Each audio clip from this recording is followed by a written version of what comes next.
Αδρεναλίνη, πώς είσαι? Τίγκα στην αδρεναλίνη. Τίγκα είσαι. Και ξεδιπλωθώ εκεί. Είσαι έτοιμος για πεζοπορία? Καλά, είπαμε, μην το παρααυτώσουμε. Ναι. Πάμε να βρούμε τον Χρήστο Νέζο, ο οποίος είναι στο δεύτερο Olympus Adrenaline and Nature Festival. Γεια σου, Χρήστο, καλημέρα. Καλώς τον. Τι ωραία αφήση είναι, κύριε παιδί μου. Μπράβο. Καλημέρα, καλώς ήρθατε.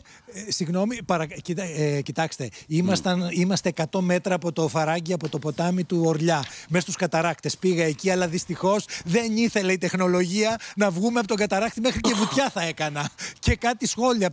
Γιάννη, ο Γιάννης ή ο Χρήστος το έκανε το σχόλιο ότι γιατί να μην ανέβει η αδρεναλίνη. Βεβαίως και θα ανέβει, ναι. Γι' αυτό και στην αρχή της εκπομπής έχουμε πρόταση για το Σαββατοκύριακο. Για τι να κάνουμε? Αδρεναλίνη λοιπόν στο έπακρο, εδώ στον. Τι θα κάνουμε? Ό,τι θέλετε, παιδιά. Εγώ έχω πάρει για πεζοπορία. Να το καπελάκι μου για βαριά πεζοπορία, γιατί δεν χρειάζεται στην πεζοπορία την απλή να φορέσεις και το καπέλο για να προστατευτείς. Όμως το έχουμε μαζί μας. Τώρα τι γίνεται εδώ? Μια ιδέα της αντιπεριφερειάρχου εδώ της Πιερίας, της Σοφίας της Μαυρίδου, γίνεται για δεύτερη χρονιά. Είναι θεσμός εδώ στην Πιερία. Γιορτάζουν από αύριο, Σάββατο, Κυριακή και Δευτέρα, που είναι για τα σχολεία όλα, που θα έρθουν να μπουν στη φύση, να κάνουν διάφορες. Τώρα τα παιδιά να ανέβει η αδρεναλίνη. Ναι, και στα παιδιά θα ανέβει η αδρεναλίνη, στους γονείς που θα έρθουν. Τώρα να πάω Σάββατο βράδυ. Τι έχουμε? Σάββατο βράδυ γίνονται τα εγγένεια και τραγουδάει μια πολύ διάσημη σοπράνο, η μεγαλύτερη σοπράνο της Ελλάδος που έχουμε, η Σόνια Θεοδωρίδου. Κηρύσσει την έναρξη εδώ στο Λιτόχωρο. Τώρα την Κυριακή τι γίνεται? Γι' αυτό καλούμε και όλους, μαμάδες, μπαμπάδες, Μακεδονία που μας βλέπουν, Θεσσαλία, μέχρι και από τη Θράκη και από την Αθήνα, όσοι μπορείτε και οι δυο σας καλεσμένοι, να έρθετε για να πάρετε μέρος. Έλα παρακαλώ τη βοήθεια κοινού. Και τι έχω? Τι θα γίνει?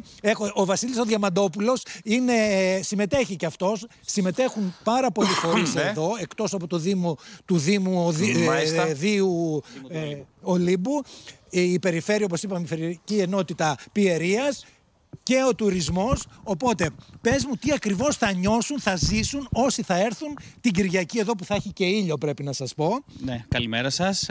Από το ομιχλώδες σήμερα η αλήθεια είναι Λιτόχωρο. Καλημέρα. Αλλά όπως είπε ο Χρήστος, προμηνύεται ένα καλό Σαββατοκύριακο. Θα παρατηρήσετε, θα δείτε μάλλον και θα βιώσετε πράγματα, διάφορες δραστηριότητες από τους επαγγελματίες της περιοχής. Εσύ είσαι και από την. Εγώ είμαι από τον αστικό μη κερδοσκοπικό οργανισμό Οικογένεια. Καθαρίζουν τα παιδιά. Τα μονοπάτια. Γιάννη και Χρήστο, καθαρίζουν τα μονοπάτια και είναι πεντακάθαρος όλος ο Όλυμπος. Έτσι λοιπόν, η Πασία, θα έχουμε ανεμόπτερα, τα πάντα. Σας καλούμε λοιπόν, σας χαιρετάμε, την αγάπη. Καλή επιτυχία και να περάσετε πάρα πολύ ωραία, και όσοι συμμετέχετε και όσοι είστε κοντά μπορείτε να πάτε.